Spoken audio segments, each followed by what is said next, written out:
Simon Petrus. Petrus adalah murid Tuhan Yesus yang paling banyak disebutkan di Alkitab dan menjadi pemimpin dari murid-muridnya yang lain. Nama asli Petrus adalah Simeon, nama Aram yang berasal dari kata Simon yang artinya mendengar.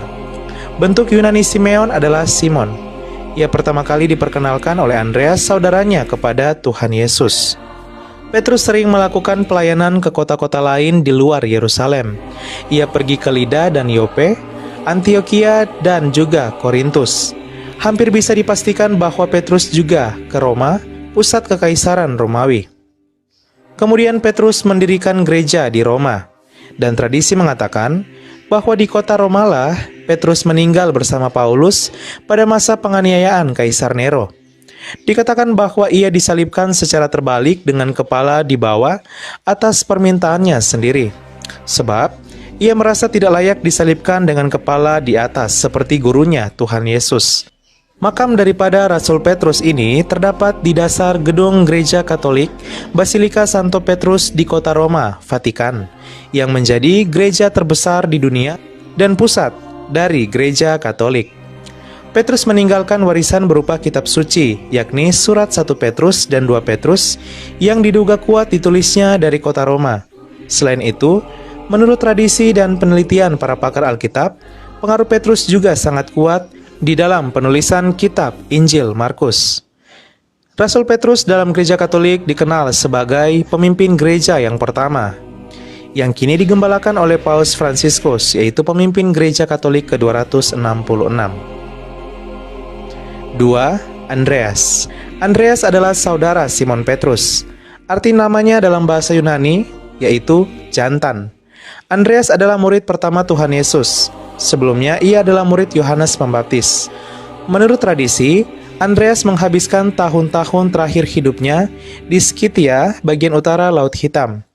Tetapi sebuah buku kecil yang berjudul Acts of Andrew, kemungkinan ditulis tahun 260 Masehi, menceritakan bahwa ia memberitakan Injil terutama di daerah Makedonia dan juga mati sebagai martir di Patras, Yunani.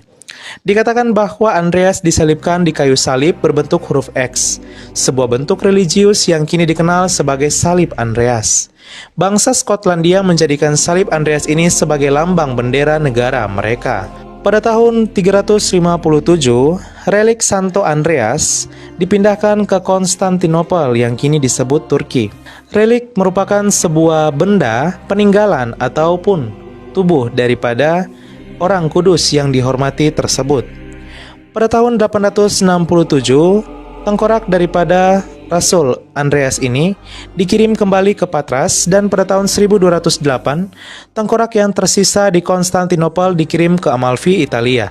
Pada tahun 1908, semua peninggalannya dikembalikan ke Patras, Yunani.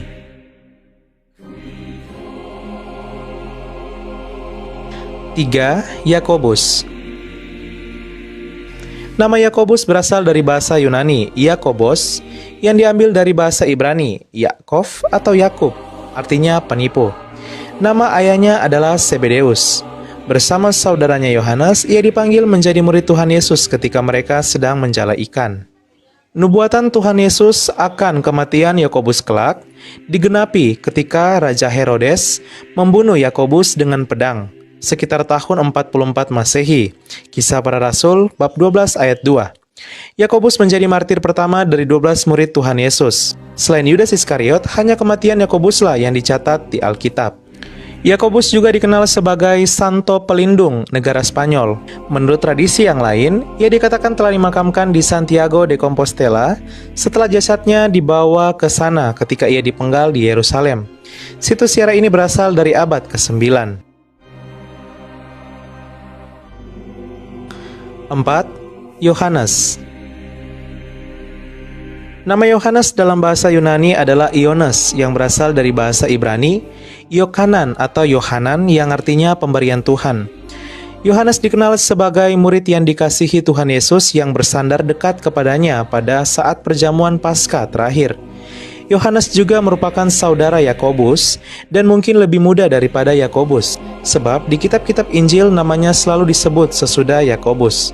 kecuali beberapa bagian di dalam Injil Lukas dan Kitab Kisah Para Rasul. Tampaknya Yohanes ini sebelumnya adalah murid Yohanes Pembaptis, sebagaimana halnya dengan Andreas. Menurut Polikrates, Yohanes meninggal di Efesus. Yohanes adalah murid Tuhan Yesus yang paling lama hidupnya di antara murid-murid yang lain. Mungkin inilah arti tersirat dari Yohanes, bab 21 ayat 23. Yohanes adalah penulis Injil Yohanes. Dia juga menulis 3 kitab, yakni 1 Yohanes, 2 Yohanes, 3 Yohanes, serta kitab Wahyu.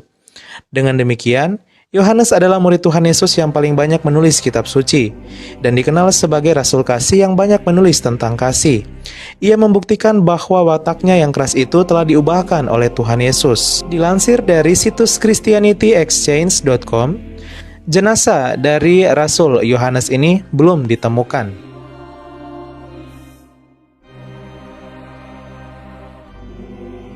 5. Filipus. Nama Filipus berasal dari bahasa Yunani, Philippos, yang artinya pecinta kuda. Injil Yohaneslah satu-satunya sumber yang memberikan informasi yang cukup rinci mengenai Filipus. Tradisi menyebutkan bahwa Filipus mati sebagai martir di Hierapolis dengan cara kepalanya dipenggal. Namun hal ini belum bisa dipastikan. Pada tanggal 3 Agustus 2011, Direktur Italia National Research Council Francesco De Andria mengatakan penemuan makam tua di kawasan Bukit Syuhada, Turki diawali dengan penelitian geofisika secara intensif di kawasan Hierapolis, salah satu peradaban kuno yang kini berganti nama menjadi Pamukkale. Dilansir dari situs yang lain, sejumlah ilmuwan dan arkeolog dari Italia baru-baru ini menemukan sisa makam kuno yang diklaim milik salah satu pengikut Yesus, yaitu Santo Filipus. Makam yang terletak di barat daya Turki tersebut sebenarnya sudah digali dan diteliti sejak 10 tahun yang lalu.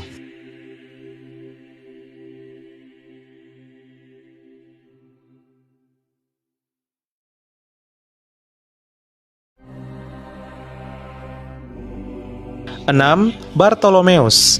Nama Bartolomeus berasal dari bahasa Yunani, Bartolomaios. Nama ini berasal dari 2 kata Aram, yaitu bar dan tolmai atau talmai. Dalam bahasa Aram, bar artinya adalah anak lelaki. Karena itu, Bartolomeus secara harfiah berarti anak talmai. Sejarawan gereja yang terkemuka mengatakan bahwa Bartolomeus atau Nathanael melayani India dan meninggalkan sebuah kopi Injil Matius di sana. Tradisi lain juga menceritakan bahwa ia melayani Ethiopia, Mesopotamia atau kini Irak, Partia, dan Likaonia.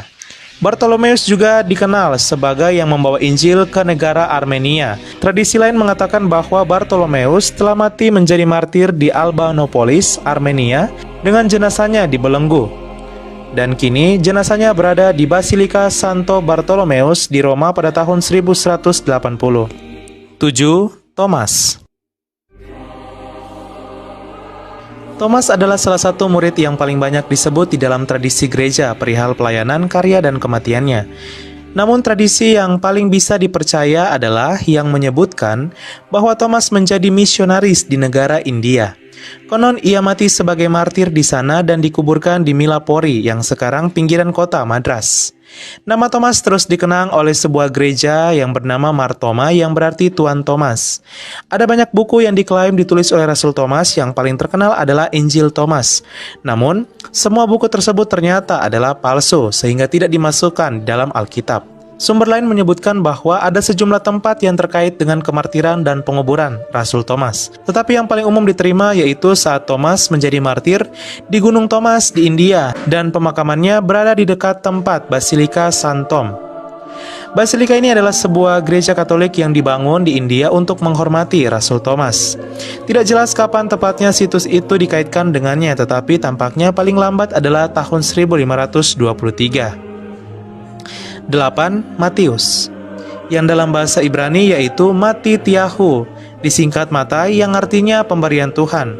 Ia adalah seorang pemungut cukai yang kemudian dipanggil Tuhan Yesus menjadi muridnya. Sumber lain mengatakan bahwa Matius dari Kapernaum ini, yang merupakan anak Alfeus, dikatakan dimakamkan di Salerno, Italia, yang kini telah dibangun sebuah katedral pada tahun 1076 untuk menghormati Rasul Matius. 9. Yakobus, anak Alfeus.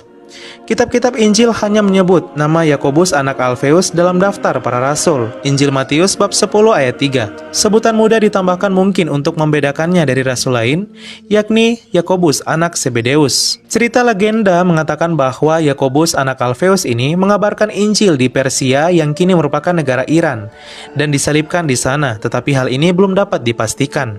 Sumber lain mengatakan bahwa ia dirajam sampai mati di Yerusalem, tetapi Nikeporos mengatakan dia disalibkan di Ostrakina, Mesir.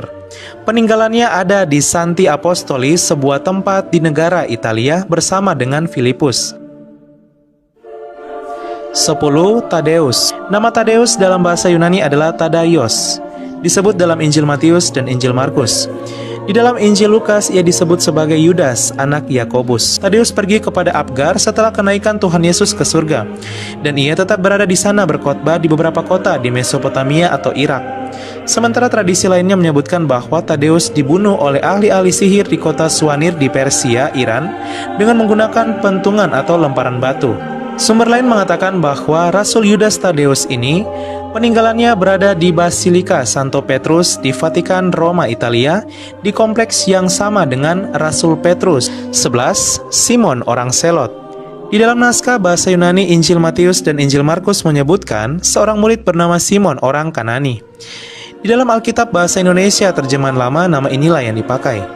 Tetapi di dalam Alkitab bahasa Indonesia terjemahan yang baru, yang dipakai adalah Simon orang Selot. Injil Matius bab 10 ayat 4. Selotes adalah kata Yunani yang artinya orang yang penuh semangat. Selain itu, nama Simon Selot juga berarti sosok yang rajin. Nikeporus dari Konstantinopel atau Turki, seorang penulis dari rohaniawan Kristen menulis, Simon yang lahir di Kana, Galilea yang juga disebut orang Selot, telah menerima Roh Kudus dari surga mengadakan perjalanan ke Mesir dan benua Afrika, lalu negara Mauritania dan negara Libya untuk memberitakan Injil. Dan ajaran yang sama diajarkan juga di seputar Samudra Atlantik dan kepulauan yang dikenal sebagai Britania atau Inggris Raya. Sumber lain mengatakan bahwa peninggalan daripada Simon orang Selot ini berada di Basilika Santo Petrus di Roma, di kompleks yang sama juga dengan Petrus. 12. Yudas Iskariot. Nama Yudas dalam bahasa Yunani adalah Iudaios yang berasal dari bahasa Ibrani Yuhda atau Yehuda yang artinya bersyukur. Sedangkan kata Iskariot berasal dari bahasa Ibrani Iskriot yang secara harfiah berarti orang dari Keriot. Sumber lain mengatakan bahwa Yudas Iskariot meninggal di Akeldama dan mungkin masih di sana, tetapi tidak ada yang sangat tertarik untuk meneliti dan juga memuliakan makam daripada pengkhianat tersebut. 13. Matias, pengganti Yudas Iskariot. Setelah kematian Yudas Iskariot, Rasul Petrus mengusulkan untuk memilih pengganti pengkhianat tersebut, sehingga jumlah rasul tetap 12 orang. Lalu Petrus memberikan beberapa persyaratan tertentu yang harus dimiliki oleh rasul yang baru, yakni harus mengenal Tuhan Yesus mulai dari baptisan Yohanes sampai hari Yesus terangkat ke surga.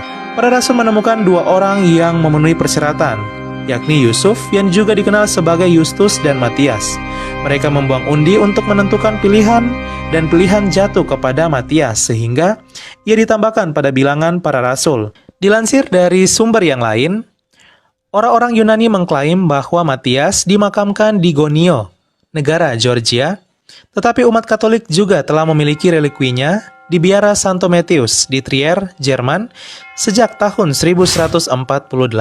Ya, sahabat Angker dan Data Channel, itulah dia kisah akhir hidup daripada 12 Rasul Yesus dan juga makam daripada mereka. Semoga kiranya apa yang menjadi pewartaan daripada 12 murid Yesus ini dapat diteruskan oleh umat Kristiani hingga sampai saat ini agar menjadi buah-buah pewartaan yang menghasilkan kabar sukacita bagi dunia. Terima kasih.